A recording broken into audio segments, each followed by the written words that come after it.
La idea de que cientos de miles de israelitas pasaron a través del Mar Rojo es loca. La Biblia dice que había 603,000 hombres, lo cual significa como 2 millones de personas que pasaron a través de esas aguas. Les habría tomado varias semanas para que cruzara toda esa gente. La idea es ilógica.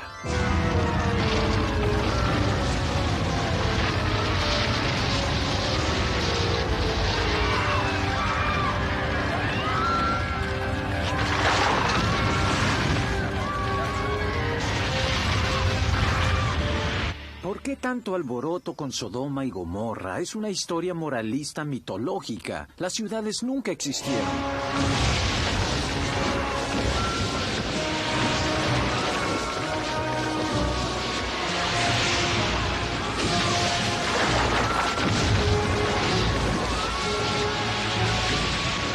Nadie con conocimientos cree el relato de la Torre de Babel como un hecho histórico, o que todas las razas y lenguajes de la Tierra salieron de esa área en Mesopotamia.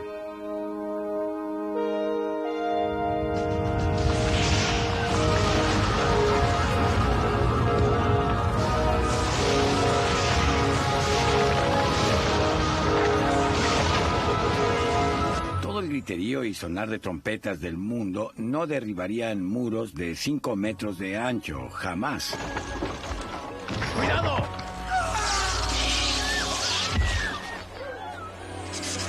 Como serios estudiosos, debemos dejar de buscar esa arca perdida de la Alianza y dejárselo a Hollywood, porque allí pertenece al reino de la fantasía.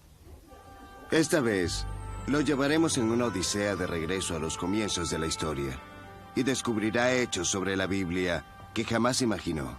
¿Es la Biblia verdadera o solo ficción? ¿Todos esos hechos milagrosos descritos en la Biblia ocurrieron o solo son el producto de la imaginación de algún antiguo escritor? Soy William Devane, y nuestra exploración de 2 horas puede cambiar su vida para siempre.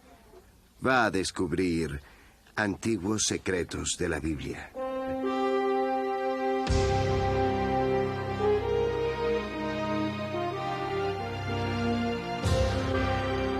Antiguos secretos de la Biblia.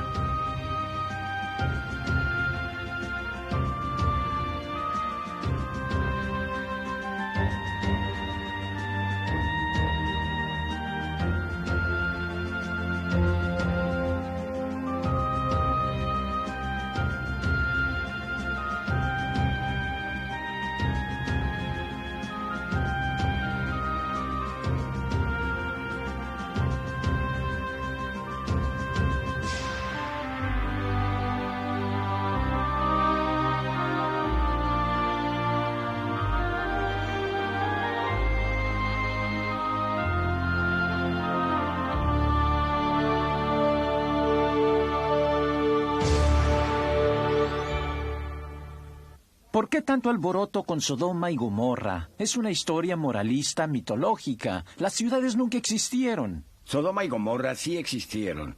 Y tenemos una antigua tablilla de Canaán de las ciudades sirias de Ebla. Se mencionan en ella. Sodoma y Gomorra no fueron destruidas por fuego y azufre. Fue inventado por las mismas mentes que inventaron el infierno para la desobediencia. Sodoma y Gomorra fueron destruidas por una gran explosión, lo cual concuerda con el relato del fuego y el azufre descritos en la Biblia. Acusaciones, contraacusaciones, afirmaciones y desmentidos. Controversias que nunca parecen ser resueltas. ¿Qué hay en las historias de este gran libro que crean tantas dudas? ¿Los hechos cataclísmicos reportados en la Biblia que destruyeron Sodoma y Gomorra sucedieron? ¿O es un cuento de algún sacerdote para enseñar una moral atemorizante y una lección religiosa? Primero veamos lo que la Biblia tiene que decir sobre eso, empezando con los personajes centrales de esa historia son Abraham y su sobrino Lot. De acuerdo a la Biblia, Abraham había llegado a Canaán con su sobrino Lot, a las ciudades de Ur y Harán. Allí habían prosperado y se habían enriquecido, tanto así que habían dividido sus manadas y habían tomado caminos separados.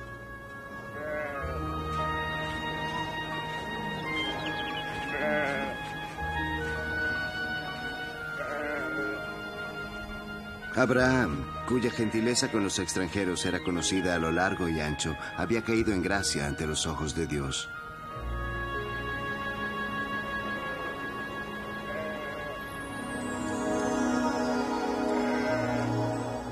Abraham no sabía que ese era Dios, en compañía de 2 ángeles.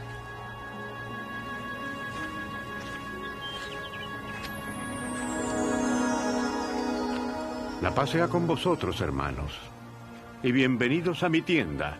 ¿No quisierais descansar y refrescaros a la sombra y comer algo con nosotros antes de marcharos?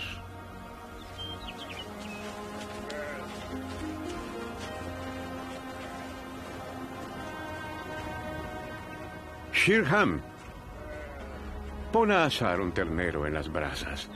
Ve a sacar crema, mantequilla y miel, la miel nueva de Egipto. Pon 3 hogazas a hornear, esposa mía. Estos gentiles viajeros han caminado un largo trecho y deben tener apetito. Dios sabía que Abraham amaba a su sobrino Lot y había venido a darle importantes noticias.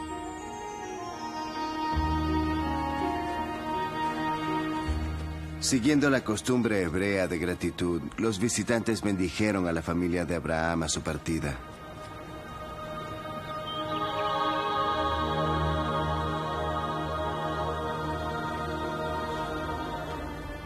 ¿A dónde van esos finos caballeros con este calor? ¿Preguntas acerca de los visitantes? ¡Qué vergüenza! Llegó el momento en que Dios revelaría su identidad y su misión a Abraham. Las ciudades del llano se habían convertido en una abominación en la tierra. Su incurable maldad las había hecho un cáncer, y por eso serían destruidas. Mi señor, Dios, mi sobrino y su familia viven en la ciudad de Sodoma. Seguramente no destruirán lo bueno junto con lo malo. Dios trajo sus noticias para así también salvar al sobrino de Abraham y su familia. Pero para todos los demás en esas ciudades no había esperanza.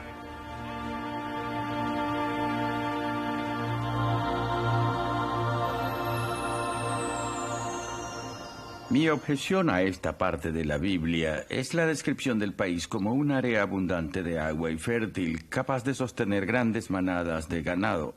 En realidad es una tierra dura y ciertamente no un lugar como para que 2 pastores beduinos se enriquecieran en una generación. Esta crítica de la Biblia es válida investigarla. Expusimos el tema a un respetado meteorólogo y climatólogo especializado en cambios climatológicos antiguos. Es ingenuo asumir que el clima de Palestina ha permanecido igual desde los tiempos antiguos hasta hoy. Sabemos que en Palestina, en el pasado, habían densos bosques y pastizales, etc. En la época de Abraham, como establece la Biblia, esta particular parte del mundo fue capaz de mantener sus rebaños y, de hecho, él pudo llevar una buena vida en esta parte del mundo. Continuando con nuestra historia, los 2 ángeles se aproximan a Sodoma mientras los últimos rayos del día se están desvaneciendo.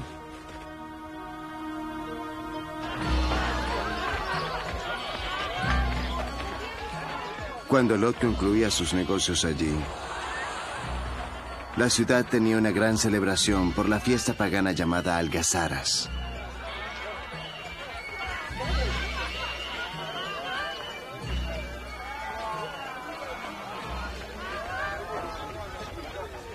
Caballeros, deduzco que sois extranjeros. ¿Tenéis amigos en la ciudad o alojamiento para esta noche? Somos desconocidos en la ciudad. Pasaremos la noche en la calle, señor. Eso no sería prudente, señores. Esta es la primera noche de la algazara de la Estrella del Día. Los extranjeros no son del gusto de la ciudad de Sodoma. Gracias por prevenirnos. Tengo una casa buena y segura. Mi esposa e hijas prepararán una agradable cena. Vamos, os ruego que paséis las horas oscuras con nosotros. Seguimos el camino de Dios. Aceptamos, señor.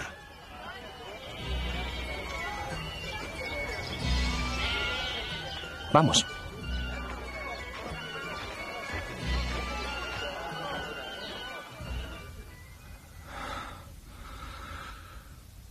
Es una bendición de Dios que tengamos estos invitados cenando con nosotros. Y nadie sabe que están aquí. Necesitaba sal para nuestros invitados. Se la pedía Ismet, nuestra vecina. Sin duda ella no dirá nada.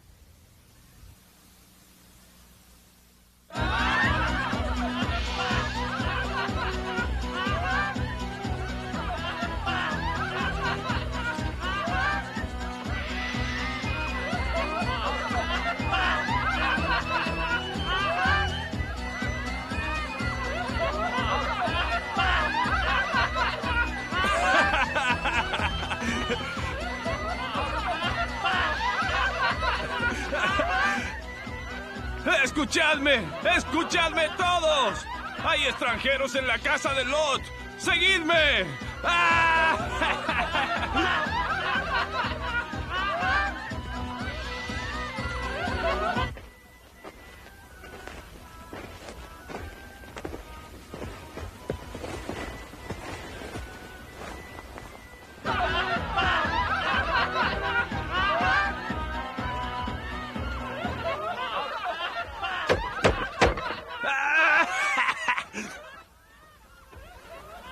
¿Quién viene a molestar esta casa a estas horas?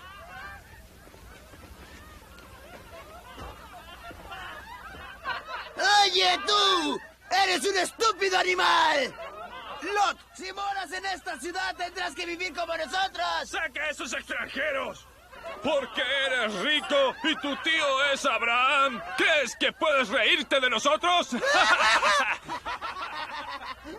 Envía a esos hombres aquí o derribaremos tu puerta y tu casa.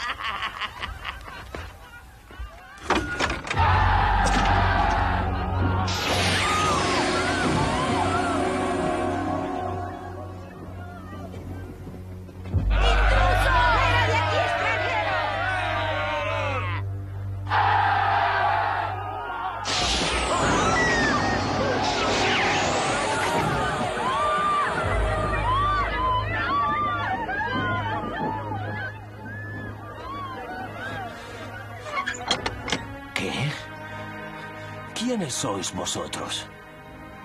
Ángeles del señor Lot. Hemos venido aquí enviados por él para destruir este maligno lugar y las otras ciudades de abominación. ¿Tienes algún otro familiar que no viva bajo este techo? Los hombres que se convertirán en mis yernos. A la primera luz del alba reúne a toda tu familia y las cosas que puedas llevar. Apresúrate en salir de esta ciudad, porque hemos venido a destruirla con fuego y azufre. Durante años, los críticos de la interpretación literal de la Biblia han rechazado estas versiones como pura y simple alegoría. Se cuenta una historia para dejar una moraleja. La crítica está centrada en un hecho clave. No había ninguna evidencia de que las 5 ciudades destruidas hayan existido. Ninguna evidencia hasta recientemente. El mapa geográfico de Ebla. Esto viene de mediados del 3er milenio antes de Cristo. Es una lista que contiene los nombres de 290 lugares antiguos. Algunos de ellos estriban en el Génesis 14 y las ciudades del llano. El nombre número 211 es Sodoma, perfectamente equivalente, claro, de leer, y fonéticamente igual al Sodoma bíblico. Una de las razones más grandes para ubicar Sodoma y Gomorra en la parte sur del Mar Muerto es su asociación con la ciudad de Zoar. Fue a Zoar a donde Lot y sus hijas huyeron después de la destrucción de Sodoma y Gomorra. Zoar está localizada de acuerdo a este mapa de mosaicos descubierto hace unos años en una iglesia bizantina en lo que es ahora Jordán, en el área sur de la región del Mar Muerto. A la primera luz de la mañana, mientras en Sodoma aún repercutía la algazara pagana, Lot obedecía a los ángeles y se preparaba para dejar la ciudad, tomando solo lo que podía cargar. ¿Y los yernos escogidos para tus hijas? No me creyeron. Aún oyen sonar la música, piensan que estoy bromeando o diciendo una mentira. Están sentenciados. Rápido, queda poco tiempo. Y no miréis atrás.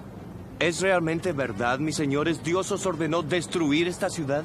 Esta y todas las ciudades del llano. Pero no Zoar, ciertamente no Zoar. ¿A dónde vamos a ir para quedarnos? Salvaremos Zoar de la destrucción hasta que la hayas pasado. Pero ve, y no olvides que tú y tu familia no deben mirar hacia atrás, o morirán.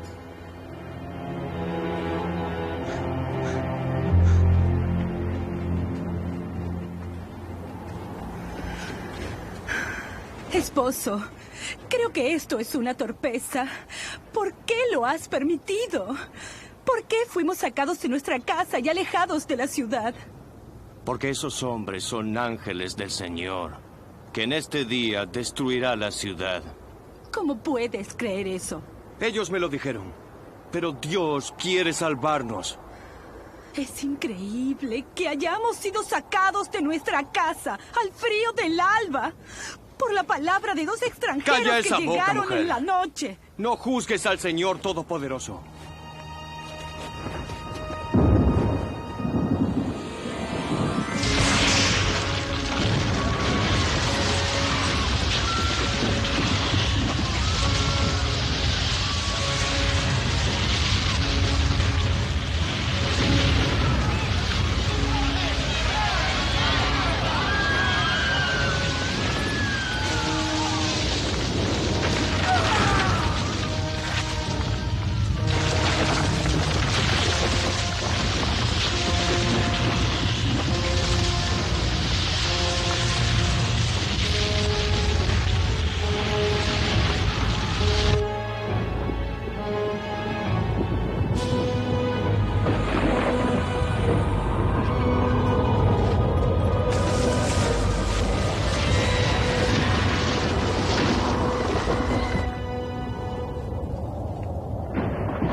No os preocupéis. Todo está bien. Continuad. Continuad. Vamos.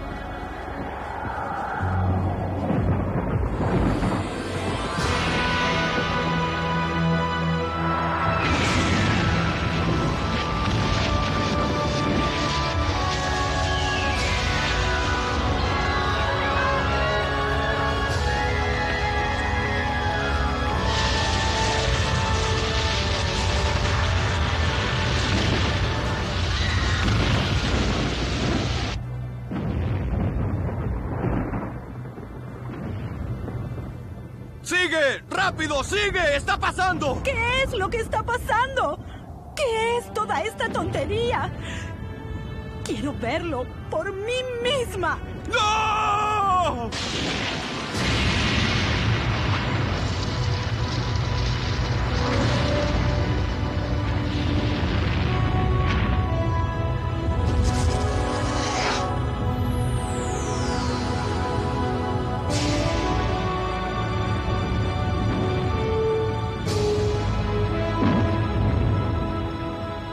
No olvides este día en que la mano del Señor cayó sobre los hacedores del mal. Este día será recordado por siempre.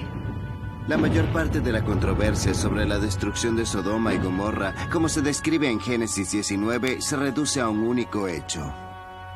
¿Sucedió? Para obtener respuestas, interrogamos a numerosos expertos.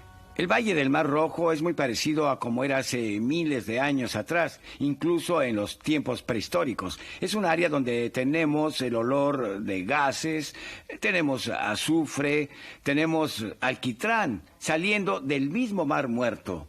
Uno podría decir que es un lugar que está esperando a que algo pase. El relato bíblico de Sodoma y Gomorra habla de la lluvia de fuego y azufre, habla de la tierra levantándose como humo en el aire. La típica erupción volcánica envolvería el fuego de roca derretida, envolvería el humo de los gases y las cenizas de la erupción volcánica. Sodoma y Gomorra es un típico cuadro de erupción volcánica. Por el relato de la Biblia, sabemos que el humo de la tierra salía como el humo de un horno, así como el fuego y el azufre llovían destruyendo a las ciudades y a todos sus habitantes. Pero muchos son escépticos. ¿Fueron estas legendarias ciudades destruidas como la Biblia dice? Los arqueólogos han excavado al menos 3 de estos 5 sitios a lo largo del Mar Muerto. Estos sitios fueron abruptamente destruidos y hay una capa de ceniza en la superficie indicando que fueron destruidos por fuego. Otra cosa interesante es que hay 5 wadis junto a los cuales fueron construidas estas ciudades. Estos desaguan desde lo alto del lado Jordano hasta el valle del Mar Muerto. En los 2 wadis más al norte de Bavedra se han encontrado un par de cementerios. En estos cementerios han encontrado más de 50.000 esqueletos, indicando que había una numerosa población en esta región en esa época. Una duda aún sigue persistiendo. El relato bíblico nos dice que la esposa de Lot se convirtió en un pilar de sal. Al principio puede sonar difícil de creer, hasta que se nos muestra un singular montículo localizado en el Mar Muerto. Las tribus beduinas de la región jordana tradicionalmente se refieren a este pináculo de sal como la esposa de Lot. Aunque debemos dejar el misterio de la esposa de Lot para otra ocasión, podemos afirmar que Sodoma y Gomorra no solo existieron, sino que fueron destruidas por medios devastadores, como las Escrituras lo revelan. Cerrando así este capítulo, uno de los más grandes misterios de la Biblia. De acuerdo con la Biblia, todos los idiomas del mundo tuvieron su comienzo en un solo momento, la destrucción cataclísmica de la legendaria Torre de Babel. Para conocer la evidencia en torno a este misterio, preguntamos sus opiniones a expertos de ambos lados de la controversia. No podemos probar que la Torre de Babel sí existió. No solo existió la Torre de Babel en el pasado, sino que la torre y la ciudad que llevaba su nombre están siendo reconstruidas en la actualidad por el dictador más peligroso de la Tierra. Nadie con conocimientos cree en el relato de la Torre de Babel como un hecho histórico, o que todas las razas y lenguajes de la Tierra salieron de esa área en Mesopotamia. La historia bíblica de Babel es completamente consistente con todas las evidencias. Quien niegue este hecho está empeñado en una fantasía o especulación. Las torres del templo de Mesopotamia fueron centros de comunicación con antiguos astronautas. Creo que la torre era un artefacto para comunicarse, pero no con los llamados antiguos astronautas, más bien con el mundo espiritual de demonios y ángeles caídos. La Biblia explica que Dios se enfureció con la primera civilización que surgió de Noé. Para ver el porqué, vayamos al inicio de esta historia como la cuenta la Biblia.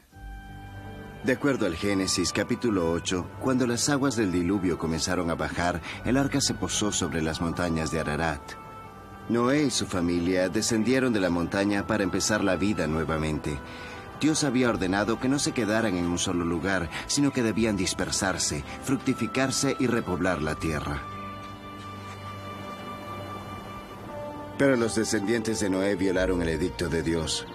Se establecieron en el llano fértil entre los ríos Tigris y Éufrates. Cuando comenzaron a construir una torre hacia los cielos, Dios decidió dispersarlos. ¿Es este relato de la historia de Babel un hecho o ficción? ¿Por qué fue construida esta torre y por quién? Ahora, ¿es posible que todas las razas y lenguajes del mundo salieran de un solo lugar, como lo asegura la Biblia? Considerando estas preguntas, demos una mirada a lo que sucedió en la tierra de Shinar. La Biblia no nos dice por qué el rey Nimrod y su gente enfrentaron a Dios con su arrogancia. Así que tenemos un doble misterio que explorar. Primero, ¿hubo alguna vez una ciudad de Babel? Y segundo, ¿todas las razas y lenguajes del mundo fueron el resultado de la destrucción de esta ciudad? Todopoderoso Rey Nimrod, oye la palabra del Dios de nuestros abuelos. Es un grito de advertencia. Salid y haced nuevas naciones. No deis ningún pesar a nuestro Dios, o nos mandará otro diluvio y destruirá esta ciudad. Ahora, ¿te puedes saber cuál era tu queja?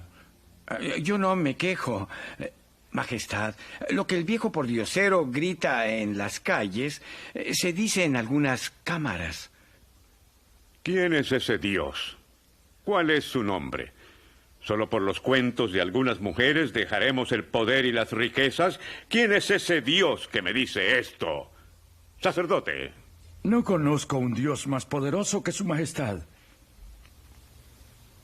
Son los tontos los que dicen que él envió el gran diluvio en tiempos de nuestros ancestros. Bien, él no traerá diluvios a mi ciudad. ¿Veis esta torre? Construiremos esta torre hasta alcanzar los cielos, y ningún diluvio la derrumbará jamás. ¿Qué dices tú, arquitecto? Con esta torre, mi señor, seremos superiores a cualquier dios. Y tú serás igual a cualquiera en el cielo. Por siglos, los escépticos desafiaron la exactitud de la Biblia sobre la Torre de Babel, porque creían que la tierra de Shinar, como está citada en la Biblia, jamás había existido. Para entender mejor este punto, le pedimos al profesor David C. Dull, un experto en estudios del Viejo Testamento, que nos explique. Entendidos y estudiosos de la Biblia cuestionaban la ubicación e incluso la existencia de la tierra de Shinar. Luego, al comienzo del siglo pasado, arqueólogos descubrieron miles de tablillas cuneiformes, como esta. En estas tablillas halladas en Egipto, Siria y los reinos de Hitita y Orián, está el nombre Shinar en varias pronunciaciones.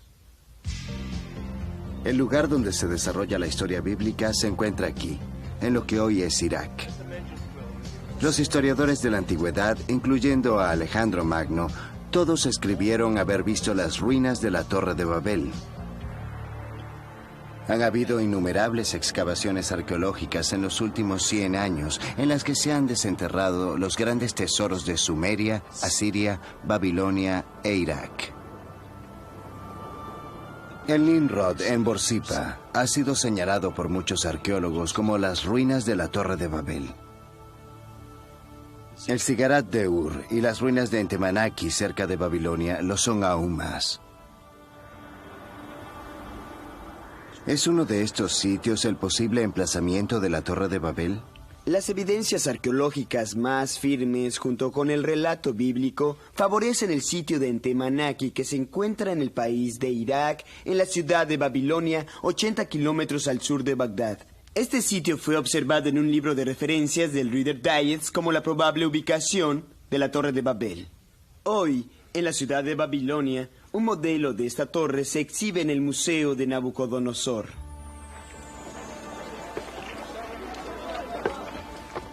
La construcción de la torre y su grandioso diseño pusieron una pesada carga tanto en el pueblo como en los recursos. La construcción de la torre pronto demandó más y más trabajadores y dinero. Nimrod se volvió un tirano y su dura mano se sintió en cada casa.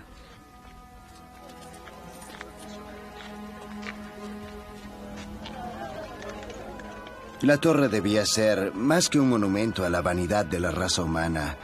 Para Nimrod significaba estar más cerca del cielo, donde él podría capturar más fácilmente los favores de los dioses.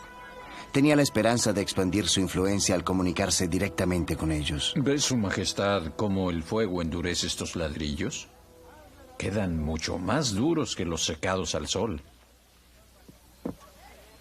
¿Pueden estos nuevos ladrillos tuyos construir esta torre tan poderosa que podría alcanzar hasta el cielo? Desde esta torre, así como el sol es señor de las alturas, alcanzaremos los dominios del mismo cielo.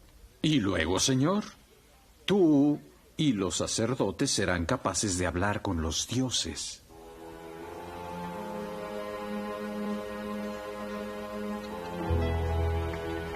En años recientes, teorías exóticas han sido desarrolladas para explicar el propósito de la torre. Una teoría sugiere que la torre tenía algo que ver con los astronautas antiguos, una raza de seres espaciales que vino a colonizar nuestro planeta. Antiguamente los llamaban los dioses. Los sumerios fueron capaces de describirlos detalladamente.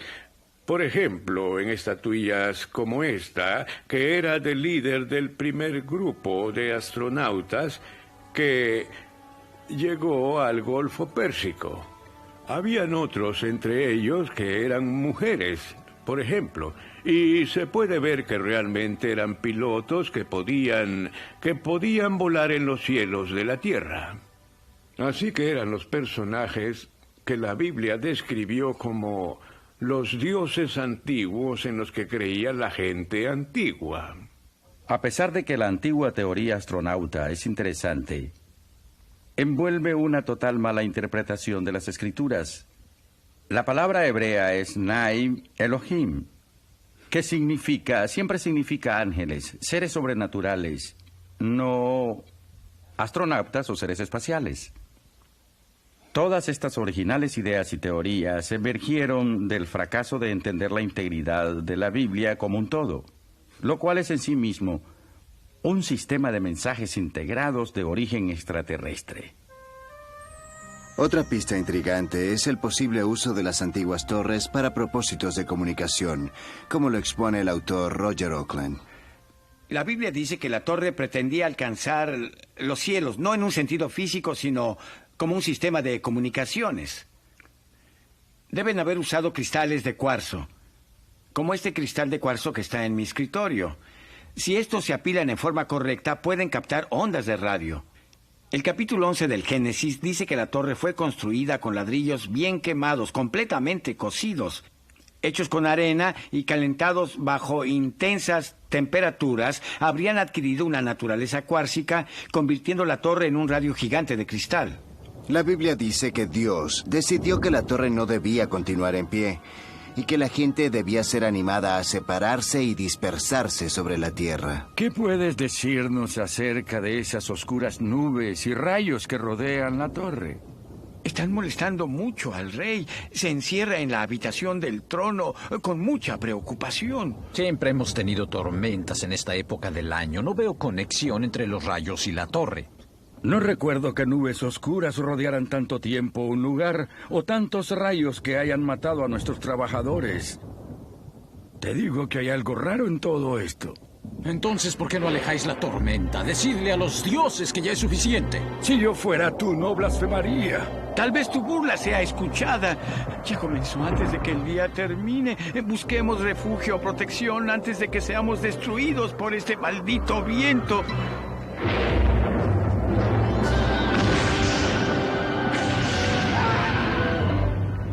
¿Dónde está mi antorcha? ¿Lo veis? ¿Lo veis, tontos? Está sucediendo otra vez. ¿Por qué estoy siendo destruido? Tranquilízate, mi señor. Es solo el tiempo otra vez. No son el tiempo y los dioses una misma cosa. Sacerdote, ¿por qué no has aplacado a los dioses con sacrificios? ¿Estás ansioso por verme morir? Bondadoso señor, quemé un buey y 2 ovejas esta mañana en el altar. No fue suficiente. ¿No oyes cómo nos están gritando? Quema más bueyes y ovejas. Un niño. Sí. Un niño recién nacido. No. No 1. 50. Arroja 50 recién nacidos al fuego.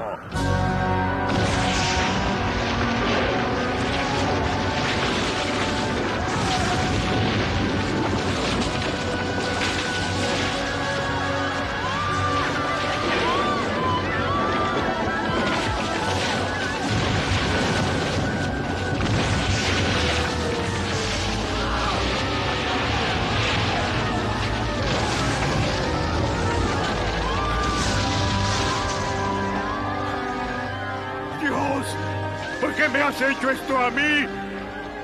¡Malagradecidos espíritus de los cielos! ¡Os maldigo! ¡Os maldigo a todos!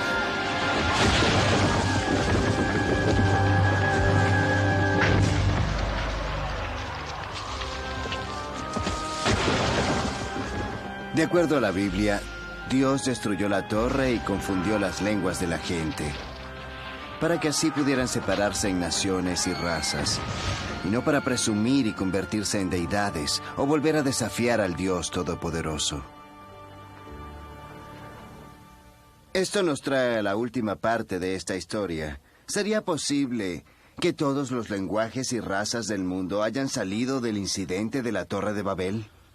Cristianos fundamentalistas han intentado enseñar que la confusión de los lenguajes vino como resultado de la construcción de la Torre de Babel.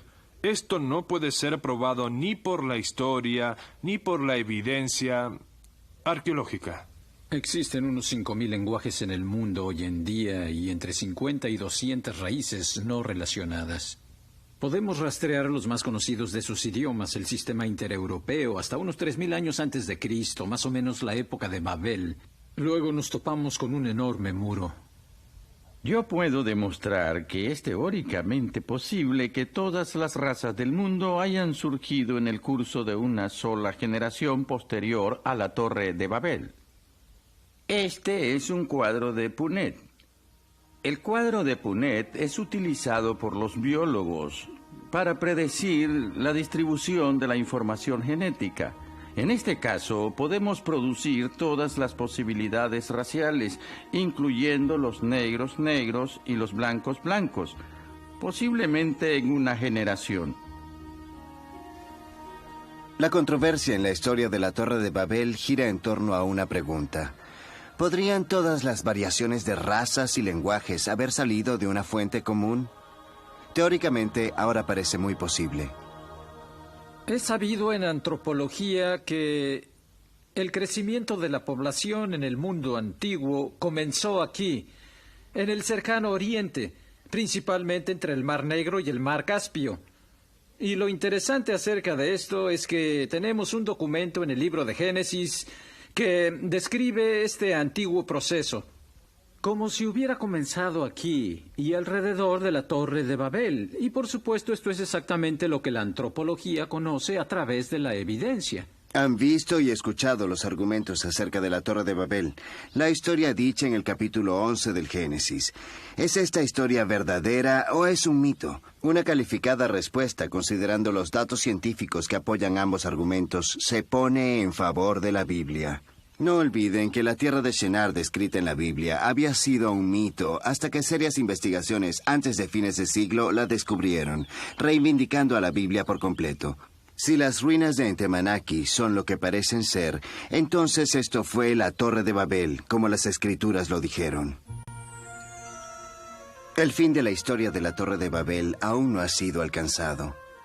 Inclusive en la actualidad, un capítulo más se está desarrollando.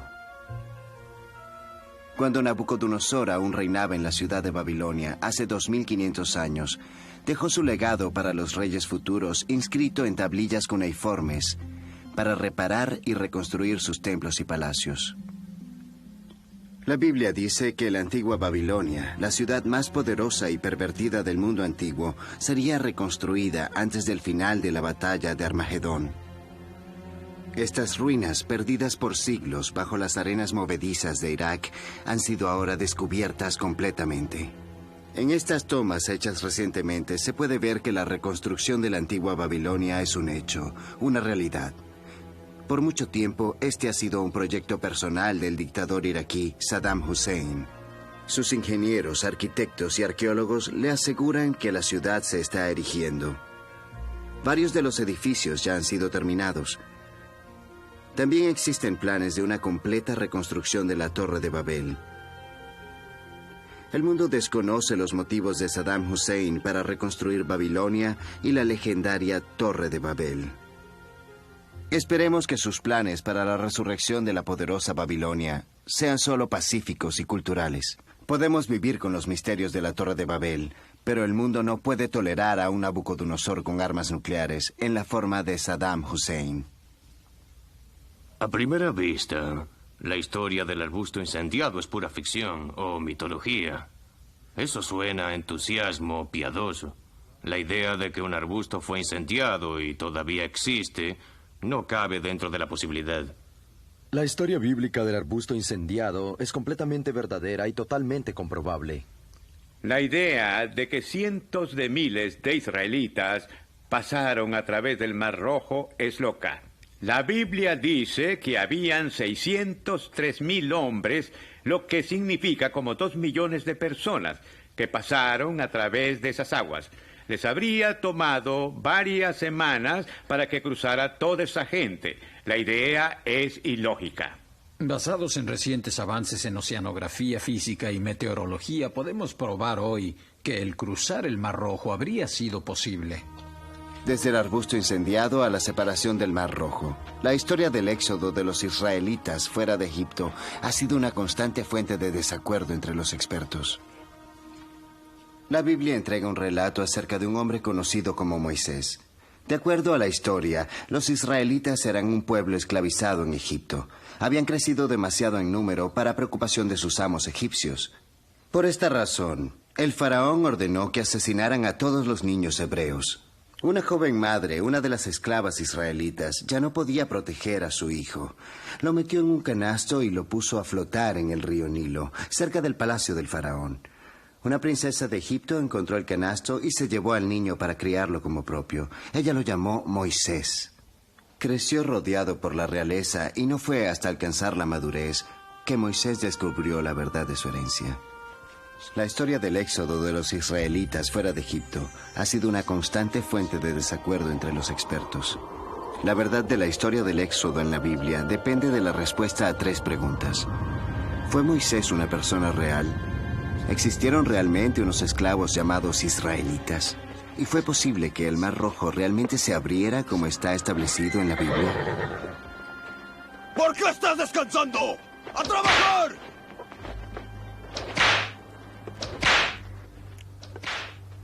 Después que Moisés descubrió que él también era un hebreo, comenzó a tomar un interés más profundo en su propia gente. Comenzó a ser testigo de su maltrato y su rabia y resentimiento hacia los egipcios comenzaron a crecer. ¡Deja de golpearlo! ¿Por qué maltratas a ese hombre? ¡Hombre, estos no son hombres, señor! ¡Son perros holgazanes y el látigo es el único lenguaje que entienden! ¡Levántate! ¡Alto!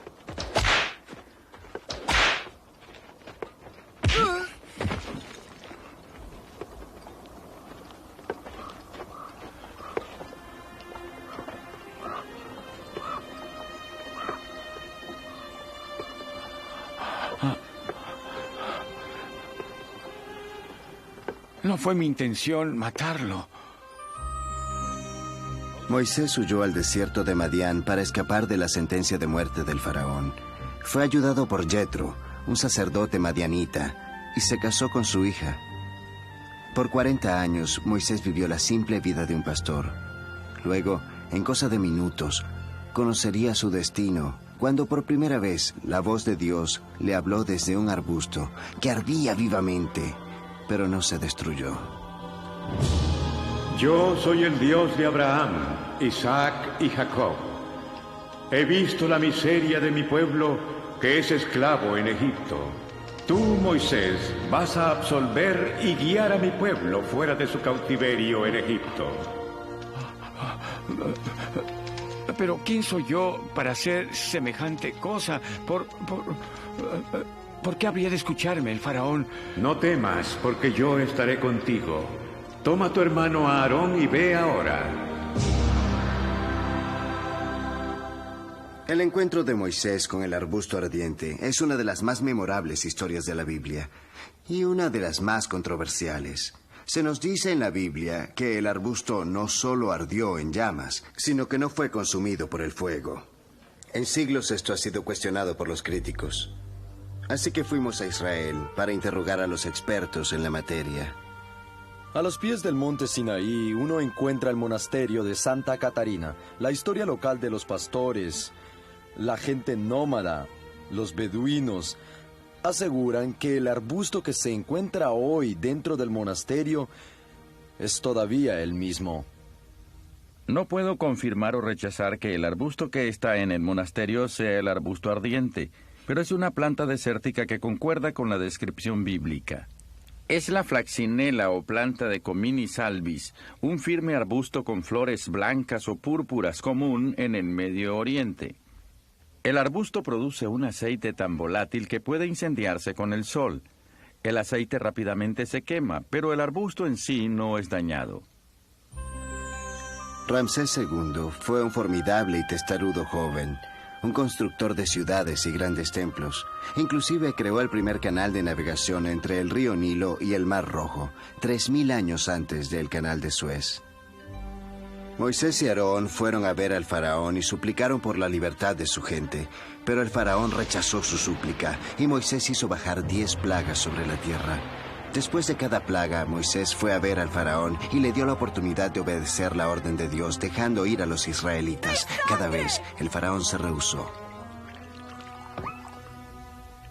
El principal propósito de la historia del Éxodo no es para describir historia, El propósito principal del Éxodo, como fue creado por los sacerdotes escribas que vivían en Jerusalén, fue para glorificar a su Dios y para hacerlo lucir más grandioso que cualquier otro Dios. Y lo que usaban era una serie de viejas leyendas y recuerdos distorsionados que pusieron juntos para crear este relato que no tiene relación con la historia.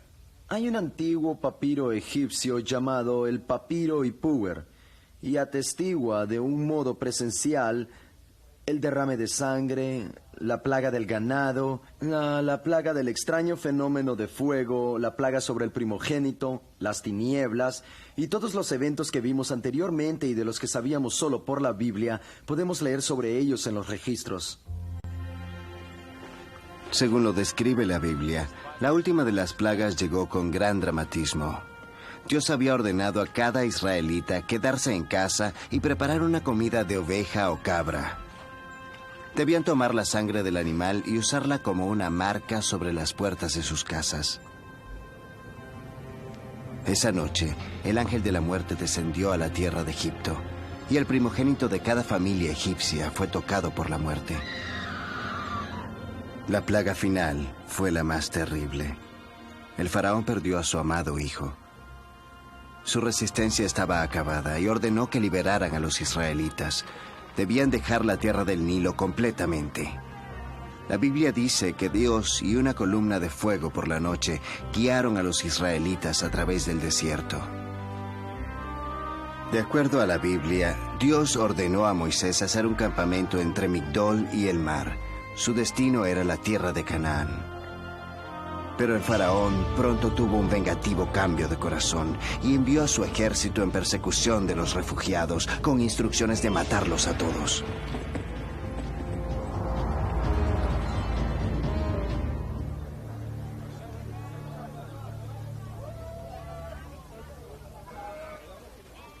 Ramsés ha enviado sus espías. El faraón resiente nuestra libertad y envía a su ejército a destruirnos. Debemos poner el mar entre ellos y el pueblo. ¿Han encontrado tus exploradores algún lugar por donde se pueda cruzar? No hay nada al norte, ni al sur. En una semana podríamos alcanzar el camino a Horus en el norte, pero sería demasiado tarde. Y peor, nos convertiríamos en una tentación para los filisteos que se nos dejarían caer desde el norte. ¿Puedes poner a tus hombres entre el faraón y el pueblo? No tenemos tiempo. A excepción de la guardia personal, mis soldados están dispersos entre las tribus, tratando de convertir en guerreros a los artesanos y granjeros. Y aunque lograra reunirlos, no seríamos capaces de detener a los arqueros del faraón. De acuerdo al versículo 14 del libro de Éxodo, el pueblo se dio cuenta del cambio del faraón. Los egipcios planean lentamente nuestra muerte. Pero ahora Moisés ha encontrado una manera más rápida de matarnos. Despreciamos tantos alimentos de los lugares lujosos egipcios que ahora debemos llenar nuestros estómagos con arena. ¡No! ¡Escuchadme! ¡No! Si nos rendimos en paz, si volvemos ahora, sí, seremos castigados, pero seguiremos vivos después de todo. ¿Qué preferiréis? ¿Unos pocos azotes o una lanza egipcia en el pecho? ¿Moisés creerá que puede humillar al poderoso faraón y continuar vivo? Dejemos que nos lo diga. ¡Vamos!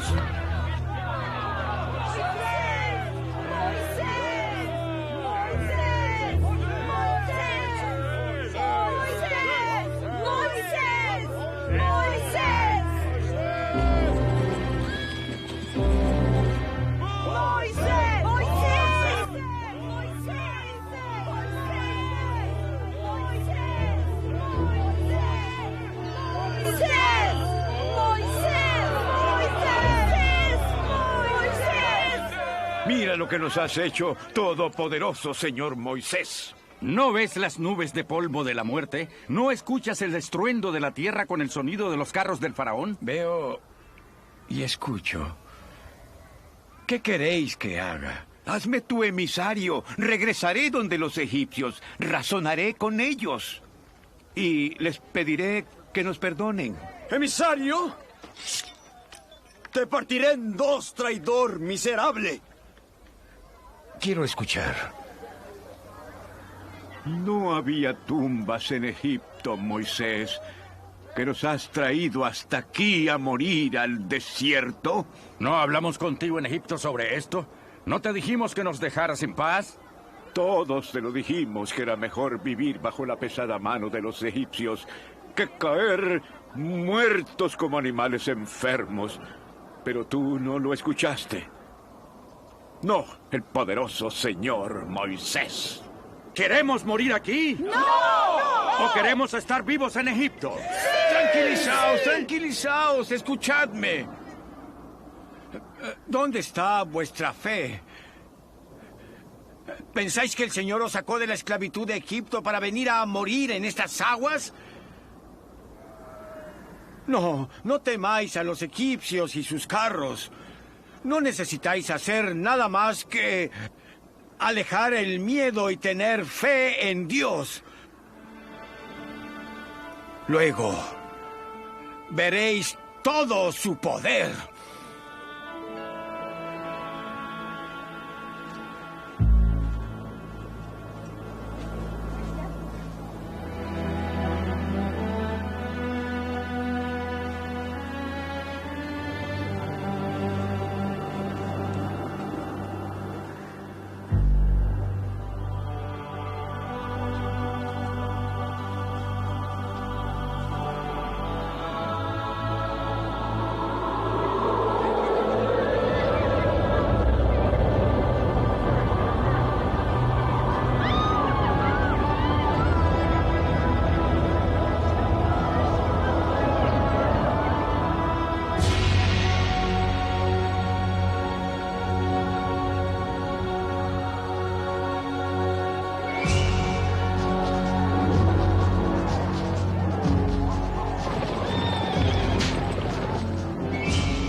Dios, se cumplió tu voluntad. Algunos críticos expresan dudas acerca de que Moisés y su gente cruzaran el Mar Rojo. Otros no creen ninguna parte del Éxodo, pero recientemente ha habido un descubrimiento de una notable prueba. Existen ciertas piezas de cerámica que buscamos en nuestro intento de rastrear el hecho del Éxodo y la migración de los israelitas hacia la tierra de Canaán. Una de esas piezas es este hermoso jarrón de peregrino bellamente pintado, y la forma misma aparentemente indicaba el producto que contenía. Proviene de Ciprus. Pero es importante para el fechado el otro material que encontramos en conexión con los israelitas. Otra pieza que tenemos es el jarro de cerveza filisteo. Los filisteos gustaban mucho de la cerveza, la que era fermentada aquí en el jarro, y como se ve era colada al momento de servirla en los mismos vasos. Los israelitas copiaron los utensilios filisteos que estaban pintados y obtuvieron una pobre reproducción, de forma que siempre podemos saber al investigar un sitio que los israelitas habían ocupado ese sitio. Diariamente hay más piezas de evidencia que están siendo excavadas y que están ayudando a demostrar el hecho de que los israelitas llegaron con el Éxodo y se establecieron en Canaán.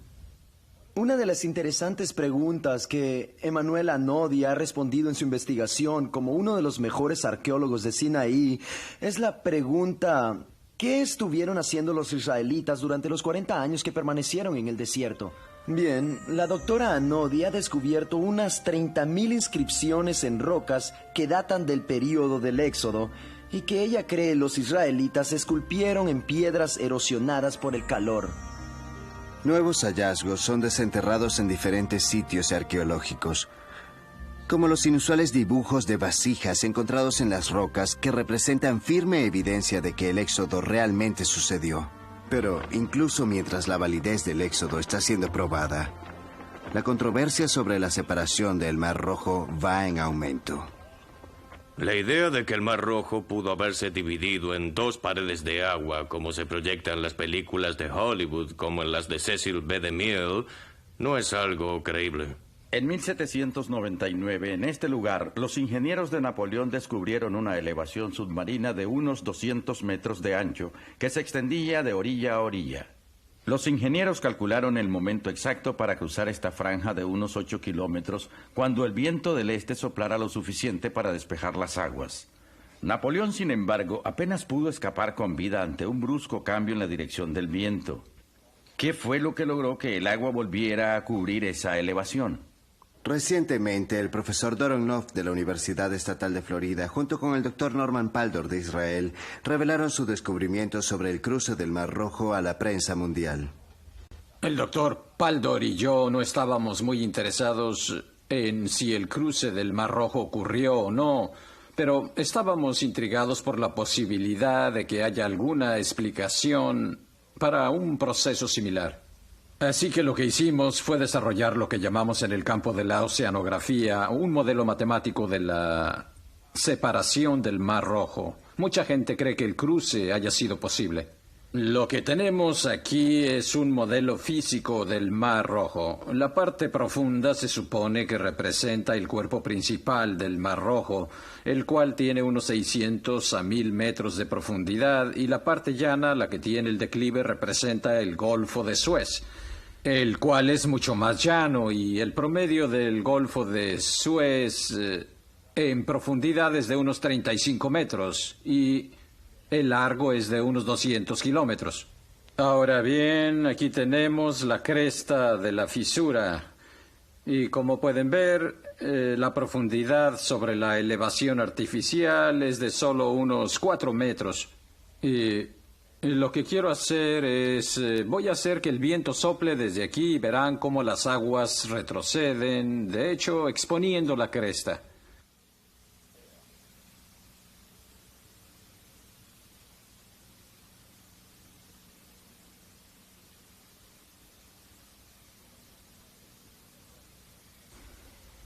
Como pueden ver, la mayor parte del agua a la izquierda de la cresta ha sido empujada por el viento, aunque aún queda algo de agua ahí y se ve que hay un área expuesta, ¿de acuerdo? Y la idea es que los israelitas cruzaron por esta parte de la cresta que estaba expuesta y vieron agua a ambos lados. Ellos vieron agua del lado izquierdo y vieron agua del lado derecho. Yo voy a cortar el viento ahora y lo haré de forma abrupta. Y vamos a ver lo que va a pasar. Atención. Lo que pasa es que al cesar el viento, el agua tiende a querer volver a la posición que ocupaba y hace esto mediante una ola de gravedad, la cual se mueve a una velocidad que calculamos de unos 5 metros por segundo y es una velocidad a la que no se puede escapar. Los oceanógrafos han establecido científicamente cómo los israelitas cruzaron el Mar Rojo y su escape de la persecución egipcia. La cobertura que la prensa mundial dio a los experimentos y cálculos de Nof y Paldor no deja lugar a duda que los israelitas pueden haber cruzado el Mar Rojo exactamente como está descrito en la Biblia. Han visto y oído ambos lados de la disputa. ¿Es la Biblia una completa y exacta historia? Aún no lo decidan. Este es solo el inicio. Lo que están por ver los asustará y sorprenderá aún más. Tradicionalmente, las teorías científicas insisten en que los dinosaurios rondaron la Tierra millones de años antes que apareciera el primer hombre. Los dinosaurios murieron hace unos 100 millones de años antes de que los humanos aparecieran en la Tierra. Que los dinosaurios y la gente vivieran en la misma época, como lo dice la Biblia, es erróneo. Se preguntarán qué tienen que ver los dinosaurios con este programa sobre la Biblia. Hay una antigua controversia entre algunos científicos y estudiosos religiosos concerniente a la edad de la Tierra y las fechas descritas en la Biblia. En este tema, el mundo de la ciencia ha recibido una serie de sorpresas con algunos extraños descubrimientos. La visión bíblica propuesta en Job 40 y 41 es que Behemoth, que significa bestia gigante como el Diplodocus, y el Brachisauro vivían con los humanos hace unos 10.000 años y fueron destruidos por el diluvio del Génesis. Un reciente descubrimiento indicó que algunos reptiles marinos sobrevivieron al diluvio. Fue hecho en 1977, cuando las redes de un pesquero japonés atraparon restos del cuerpo de lo que se cree a un plesiosauro. Y tenemos evidencias desde Rusia, Australia y Estados Unidos de humanos que caminaron con los dinosaurios. Los rusos encontraron huellas humanas y de dinosaurios juntas, similares a esta que fue encontrada en Glen Ross, Texas. Aquí encontramos una huella humana dentro de una huella de dinosaurio. Aquí en Glen Ross, Texas, en la capa caliza del Cretáceo, hemos excavado un casi completo dinosaurio acrocanthosauro junto con 203 huellas de dinosaurio, 7 huellas de gato, 57 huellas humanas claramente identificables, un dedo humano conformado en la misma capa caliza del Cretáceo y en un área adyacente fue descubierto completamente incrustado en arenisca del Cretáceo un antiguo martillo. En mi opinión, estas evidencias excavadas confirman que el relato del diluvio del Génesis es viable. Que la relación de hombre y dinosaurio viviendo contemporáneamente, como lo dice el libro de Job, es correcta. Eso es algo que mantendrá un vivo debate entre científicos, escépticos y creyentes. Jamás hubo la bíblica Arca de la Alianza. Es igual de ficticio que la búsqueda de Indiana Jones en Los Cazadores del Arca Perdida. Existe una prueba arqueológica e histórica de que el Arca de la Alianza existe tal y como está descrito en el libro del Éxodo en la Biblia. El Arca de la Alianza, que está descrita en la Biblia, si alguna vez existió, ha estado perdida hace mucho. Tal vez en la época de Salomón, y debido al hecho de que tenía oro, probablemente fue desarmada por esa razón. El Arca de la Alianza en verdad existió, y es muy probable que exista el día de hoy. Y al filo del siglo XXI es posible que estemos a punto de verla otra vez. De las muchas historias de la Biblia, el Arca de la Alianza es a menudo la más discutida. Al centro mismo de esta controversia está un antiguo cofre de madera cubierto con oro, conocido a través del mundo como el Arca de la Alianza. Su edad es por lo menos de 3.500 años. Empecemos viendo con exactitud lo que la Biblia dice acerca del arca y cómo llegó a existir. De acuerdo a la Biblia, en los capítulos 25 al 30 del Éxodo, Dios dio a Moisés explícitas instrucciones para la construcción del arca. Iba a ser un cofre cubierto por dentro y por fuera con oro, con 2 querubines de oro alrededor. El arca contendría las tablillas de piedra de los 10 mandamientos, una jarra conteniendo el maná, el cual salvó al pueblo en el desierto, y la vara de Aarón, que fue lanzada delante del faraón.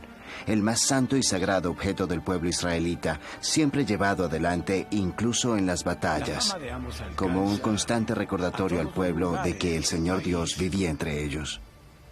Dios ha bendecido nuestro trabajo. Y Él bendecirá este trabajo aún más, ya que vosotros habéis sido llamados a darle forma a las riquezas de la tierra, la piedra y la madera, el oro y la plata, el bronce y el hierro, las pieles y telas, los objetos sagrados, mantas y vasijas e instrumentos tan sagrados que su concepción salió de las propias palabras de Dios. Somos simples trabajadores, Señor. No los grandes arquitectos de Egipto. Tranquilizad vuestros corazones. Dios no exige de un trabajador más de lo que puede dar. Ayúdame. Sentaos.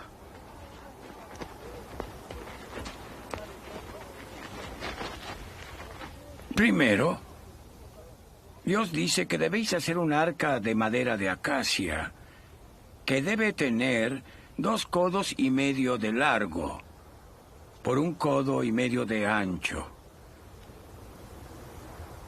Y de altura, también 1 codo y medio.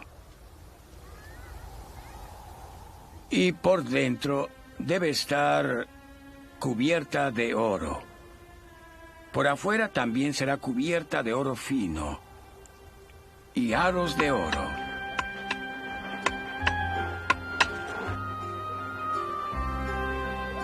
Así Moisés ordenó que el trabajo comenzara.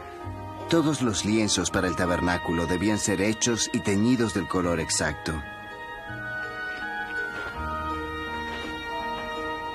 Los carpinteros, los herreros, los teñidores y curtidores, los picapedreros y los cardadores de lana, todos trabajaron mientras había luz. De acuerdo a la Biblia, el arca fue terminada y puesta en el tabernáculo. Pero ¿hay evidencias de que existiera la tecnología necesaria para construir esta arca? E igualmente importante, ¿cuál era su significado?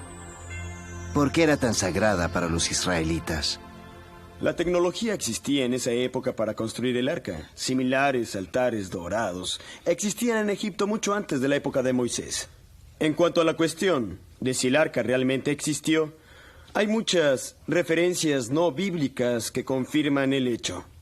Para los israelitas, indudablemente el arca fue su más sagrado objeto religioso, ya que servía como un escalón hacia el verdadero Dios. Y su divina presencia fue una vez visible allí. El arca de la alianza contenía las 2 tablillas en las que habían sido escritos los 10 mandamientos, la vara de Aarón y una parte del maná que una vez alimentó a los israelitas durante su largo recorrido. Los israelitas creían que el arca de la alianza era la responsable de permitirles cruzar el río Jordán cuando se secó en forma milagrosa. El arca de la alianza fue usada cuando rodearon la ciudad de Jericó 7 veces. La ciudad entera cayó derrumbada tal como fue verificado por los arqueólogos. El arca fue usada en batalla tras batalla y victoria tras victoria de los israelitas.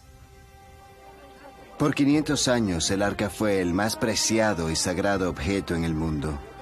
Los hijos de Israel la siguieron a la batalla y a la tierra prometida.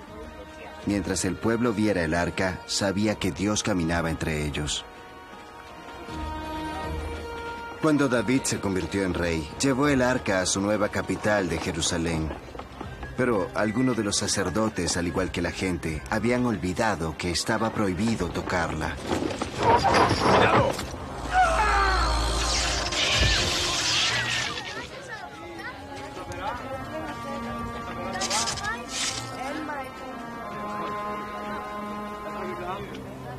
El rey David, como sabemos, trató pero fracasó en traer el arca de la alianza al recién construido templo, a pesar de que obtuvo el permiso de Dios para invertir una enorme fortuna en materiales para el templo. Por ser un hombre de guerra, Dios no le permitió construirlo. Fue su hijo, el rey Salomón, quien utilizó esos materiales y construyó el más glorioso templo dorado que el mundo haya visto jamás. La Biblia registra que el Arca de la Alianza fue luego llevada con éxito al templo.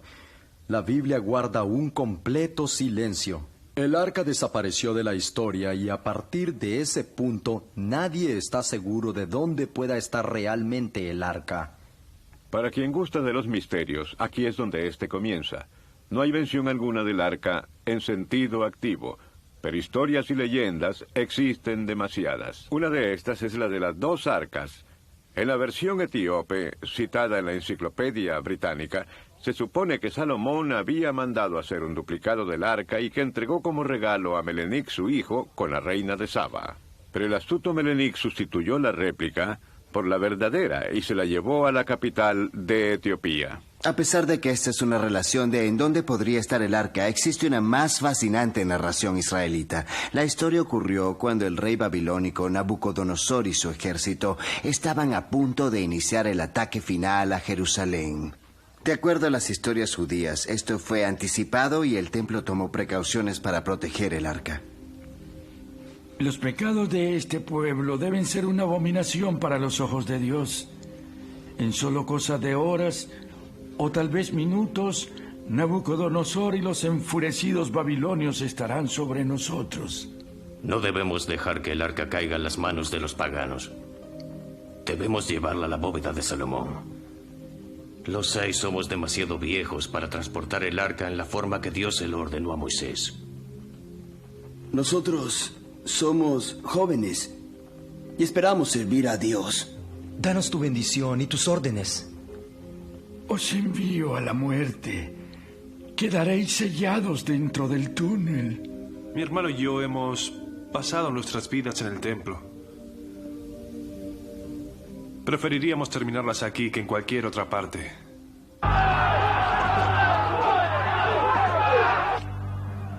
Vuestra gracia y perdón, santos. Las paredes tienen brechas y los babilonios nos invaden.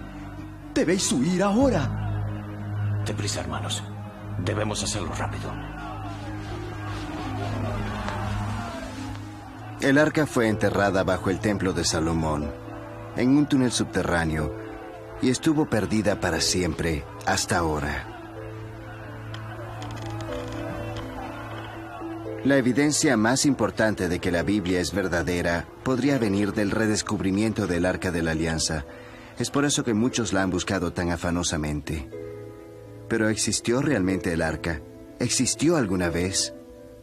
En 1981, una excavación tomó lugar en la montaña del templo y 3 rabinos hicieron un descubrimiento que casi causa otra guerra santa entre los musulmanes y los judíos.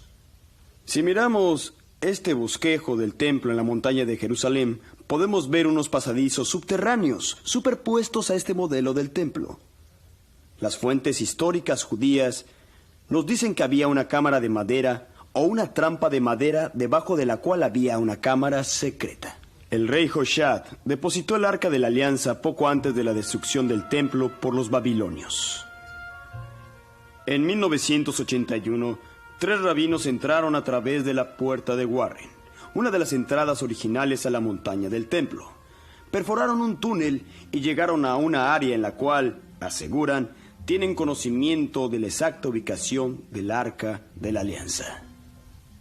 ¿Cree usted que algunos de los tesoros del templo pertenecen a Yehuda Getz, rabino jefe del Muro Oriental, fue uno de los perforadores en 1981.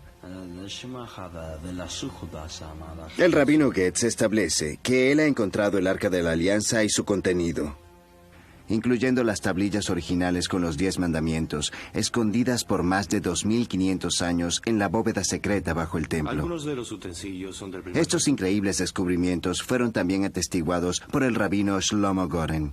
Creemos que tenemos suficientes razones para creer que el arca santa hecha por Moisés y muchas otras cosas muy importantes, están escondidas debajo de lo más sagrado de lo sagrado.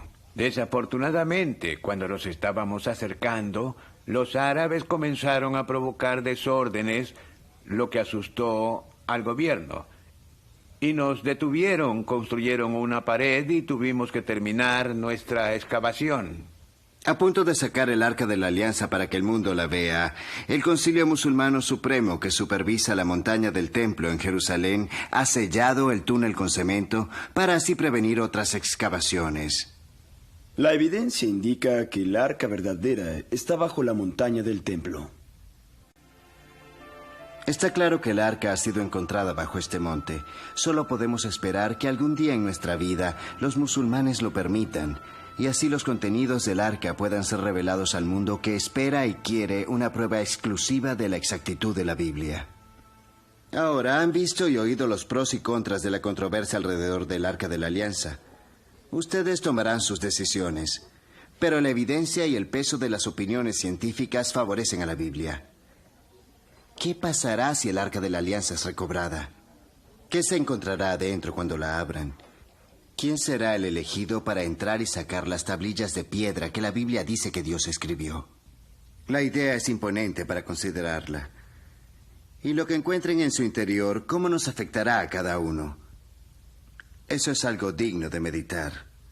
Además de muchos hechos interesantes que hemos aprendido acerca de la Biblia, hemos descubierto que a través de los siglos ha servido como un almanaque científico, revelando conocimientos de una variedad de materias técnicas, en algunos casos miles de años antes de su tiempo. En Isaías 40:22 dice que la Tierra es una esfera. Esto no fue aceptado en general hasta 2200 años después que Isaías lo escribió. Otras declaraciones astronómicas bíblicas que no fueron confirmadas hasta este siglo son que el número de estrellas excede los billones, que cada estrella es diferente, que la Tierra flota en el espacio y que la luz está en movimiento. Eclesiastes 1:6 nos dice que los vientos soplan en formas ciclónicas, algo no confirmado hasta fines del 1700, nada menos que por Benjamin Franklin, lo cual es visto fácilmente en fotos de satélites. El ciclo hidrológico que forma nubes del agua evaporada sobre los océanos, como se describe en Job 36, versículo 27 y 28, no fue correctamente entendido hasta fines de 1600. Cuando Edmund Halley, el famoso astrólogo, lo discutió conceptualmente. Una completa explicación matemática de este ciclo no ocurrió sino hasta 1800. En el segundo libro de Reyes, 20:20, dice que el rey Ezequías de Jerusalén, en el año 711 AC, construyó un túnel secreto bajo la ciudad para llevar agua a ella. En 1880, basados en esta mención de la Biblia, arqueólogos descubrieron el túnel, 500 metros de corte a través de roca sólida. Matthew Maury, el padre de la oceanografía, leyó en el Salmo 8, versículo 8, que habían sendas en el mar. Tomando la Biblia como hecho, descubrió las grandes corrientes marinas y los vientos alisios, volviendo más rápida y segura la navegación. Como ya lo hemos visto, el tiempo y la ciencia están confirmando la Biblia. Y ahora vemos a la Biblia regresando el favor, sirviendo a través de los siglos al confirmar hechos científicos. Historias como la de los muros de Jericó cayendo al sonar de unas trompetas es razón suficiente para que la gente no crea en la Biblia. Tenemos una gran cantidad de evidencias científicas de que los muros de Jericó se derrumbaron por un terremoto, tal como es descrito en la Biblia. Aunque Jericó es una de las ciudades más viejas del mundo, no hay nada en el lugar que relate la historia de la conquista de Josué. Aunque Jericó es una de las ciudades más viejas del mundo, con muchas ciudades construidas una sobre otra, podemos con precisión fechar la ciudad que fue destruida por los israelitas, como se describe en la Biblia. Entre la lista de los relatos más controversiales de la Biblia, el libro de Josué es el que está en la cima. ¿Hecho o ficción? ¿Se derrumbaron los muros de Jericó con el simple sonar de las trompetas? Estudiosos bíblicos creen que Josué creó el primer ejército israelita. Tal como Moisés había tomado a los esclavos de Egipto y los había formado en un solo pueblo, así había hecho Josué un ejército de guerreros sacados de granjeros, artesanos y comerciantes. El verdadero nombre de Josué entre la tribu de Efraín era Josea. Moisés lo llamó Josué. La primera prueba de los israelitas en el ejército no tardó en llegar. Habrían de pasar por un bárbaro y hostil país. ¡Atacad! ¡Otra vez atacad hacia el centro de Amalek! ¡Atacad en el nombre de Moisés! ¡En el nombre de Israel! ¡En el nombre de Dios! ¡Atacad! En Amalek, las inexpertas tropas de Josué fueron masacradas. Está escrito que mientras Moisés mantuvo a su ejército reclutado, fueron victoriosos. Cuando él dejó sus armas, los guerreros empezaron a fallar.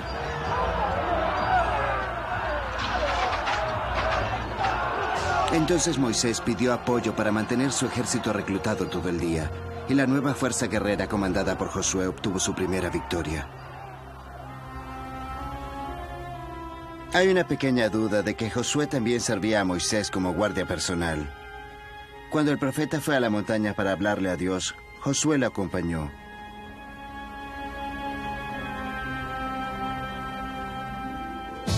Hubo muchos pequeños encuentros con invasores, bandidos, tribus pendencieras. La Biblia solo menciona 2 batallas mayores, mientras Israel aún estaba en el desierto.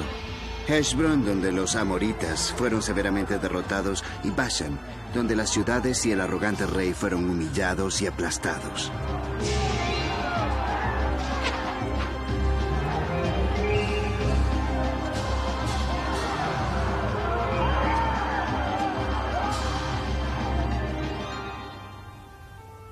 Y cuando el más grande de todos los profetas supo que su tiempo había llegado, consagró a su sucesor y puso el manto del liderazgo sobre él.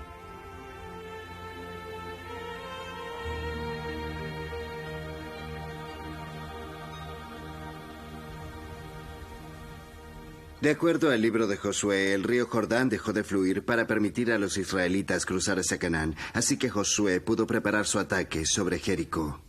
La idea de que el río Jordán dejara de fluir para que Josué y los israelitas cruzaran en tierra seca es una de las razones para cuestionar el libro de Josué.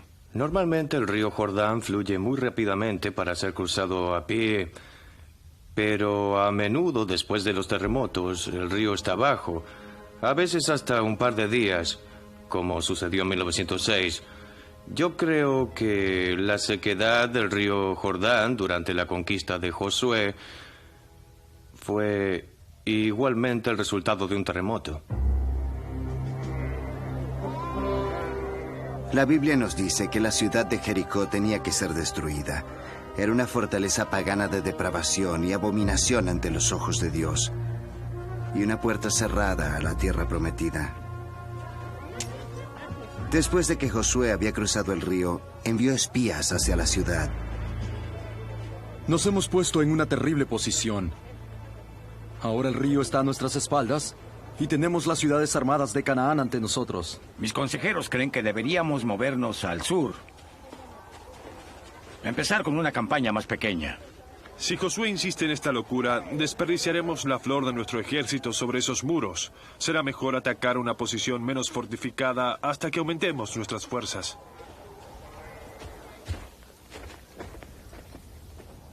Buenas noticias. Buenas noticias, nobles generales.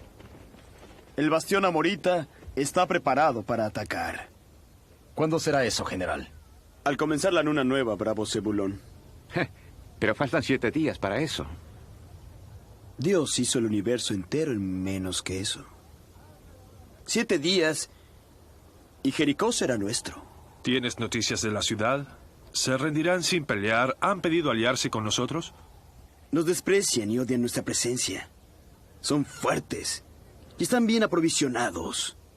Podrían resistir un sitio por años. Entonces, ¿cómo haremos para que esa fortaleza pagana sea nuestra? Seguramente no lanzándonos en contra de esos altos e infranqueables muros. Con fe, mis capaces y afligidos comandantes, Dios me ha hablado. Y les diré el plan que empezaremos al despuntar el alba. Por Dios, venerable Josué, tenemos el 20% de nuestros hombres aquí. Nos tomará semanas fortalecer nuestro ejército. Esta victoria no vendrá por la fuerza de nuestros ejércitos, sino por el poder de Dios. Por eso es que no habrá premio que ganar, ni saqueos, ni un solo grano de sus graneros. Ni premios, ni recompensas si la ciudad está llena de granos. ¿Qué alimentará a los nuestros? Nada, generales. Solo tomaremos la ciudad. Nuestro único propósito aquí es destruir esta abominación con la espada y con el fuego. Tal vez, grandioso Josué, ¿podríamos conocer las órdenes que nos envía el Señor? El arca será sacada y puesta en el centro de la marcha. 7 sacerdotes con 7 trompetas la precederán. Cada día iremos en formación de escuadrón de batalla y marcharemos alrededor de los muros. Ningún sonido vendrá de las filas. Solo el fragor de las trompetas se escuchará. Durante 6 días la marcha fue silenciosamente rodeando los grandes muros. Solo se escuchaba el sonar de las trompetas de los sacerdotes.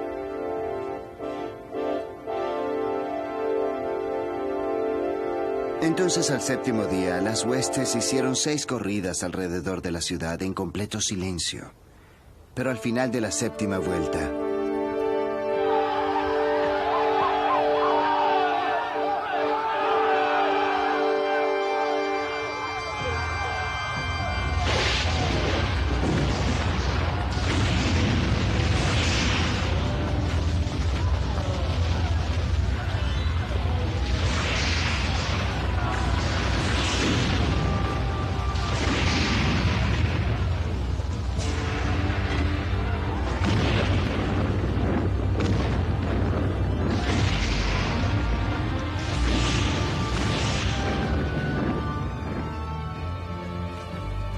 ¡Israel!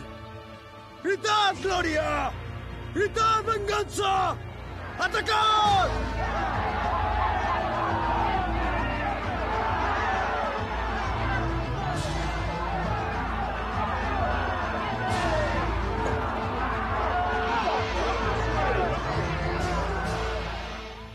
hemos visto la historia bíblica de la destrucción de los muros de Jericó. ¿Es posible que la ciencia arroje alguna luz sobre el misterio de cómo pasó y decirnos cuándo sucedió según la fecha astronómica? En la antigüedad no tenían relojes y calendarios como hay hoy.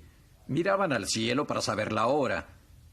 Cualquier fecha que fuese estaría basada en las fases de la luna o el sol o una combinación de ambas. La astronomía es una ciencia exacta, por eso es que hoy sabemos acerca de ella.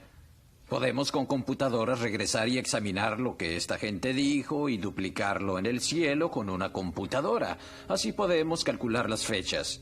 Usando las referencias en la Biblia, hemos determinado que los muros de Jericó cayeron en abril 9 de 1421 a.C. Esto haría el primer círculo alrededor de Jericó en abril 3 del mismo año. Podemos determinar esto por un eclipse solar que ocurrió en el largo día de Josué 10 días después. Como podemos ver en la pantalla, a las 12 del mediodía, sobre esa área en particular, el sol estaba siendo eclipsado por la luna. Tenemos una gran cantidad de evidencias científicas de que los muros de Jericó se derrumbaron por un terremoto, tal como está descrito en la Biblia. La mejor evidencia son los esqueletos que fueron descubiertos en Jericó en el año 1400 después de Cristo, los cuales fueron obviamente sepultados por un muro derrumbado. Jericó es una ciudad muy fuertemente protegida. Tenía 2 muros de ladrillo rodeándola. Las evidencias arqueológicas indican que esos muros se desplomaron, como lo es descrito en la Biblia, y probablemente fue debido a un terremoto. Remanentes de ello aún están allí. De hecho, yo tengo uno de los ladrillos aquí. Es de hace unos 3.400 años. Ahora, si miran esta reconstrucción arqueológica conmigo, les mostraré cómo pasó. La ciudad estaba rodeada por un muro exterior revestido de piedra de unos 4 metros de alto. Arriba había una pared de ladrillos de unos 5 metros y medio. Esto es lo que los israelitas enfrentaron al marchar alrededor de la ciudad por 7 días, de acuerdo al relato bíblico. Detrás de esos muros había un dique de tierra que rodeaba la ciudad entera. En la punta de este dique había todavía otra pared de ladrillos de unos 5 metros de alto. Sobre este dique había casas construidas. Cuando los arqueólogos excavaron dentro de la ciudad, encontraron abundante evidencia de que hubo una actividad sísmica en la época en que la ciudad encontró la muerte. Cuando excavaron en la base de este muro exterior de revestimiento de piedra, encontraron pilas de ladrillos derrumbados, como se puede ver aquí en este dibujo. Otra vez, esto dio amplia evidencia de que el relato de la Biblia era enteramente correcto. En la Biblia se nos dice que los muros cayeron de bruces. Aquí en Jericó, ellos encontraron en casi todas las construcciones jarrones llenos de grano. Eso habría sido saqueado porque era muy valioso. La Biblia nos dice que a los israelitas les fue prohibido saquear la ciudad. Como dijimos al inicio, el libro de Josué es muy controversial. Aun cuando hay muchas dudas, no hay ninguna prueba de que los incidentes escritos en el libro de Josué no sucedieran. Científicas y analíticas posiciones han demostrado que todo lo que dice la Biblia pudo haber pasado. Por casi 2 siglos, este libro ha enfrentado constantes desafíos a su exactitud. La crítica común de los escépticos es que las historias que la Biblia dice son simplemente parábolas exageradas para ilustrar creencias religiosas, lo que no es más que embellecer mitos y leyendas. Sin embargo, acabamos de ver lo increíblemente ciertos que estos pasajes de las Escrituras han probado ser. Pero la Biblia ha sobrevivido las pruebas del tiempo no simplemente porque sus relatos sean exactos. Durante 2000 años, este notable libro ha demostrado indudablemente que es mucho más que una colección de historias y cuentos viejos. Así como para incontables millones a través de los años, la Biblia continúa proporcionando alivio y consuelo en los momentos difíciles. Ayuda a sostener la fe y la esperanza ante la presencia del miedo y la duda. Ofrece motivación y entereza frente al desafío de nuevos comienzos. Entonces su madre le... La Biblia provee inspiración y es una guía para enfrentar la incertidumbre del mañana que está por venir. Y caminarás con confianza por la vida. El gran tema de este libro es la hermandad en nuestra esparcida humanidad. Y el mundo es el mejor lugar para escuchar su mensaje. Soy William Devane. Gracias por vernos.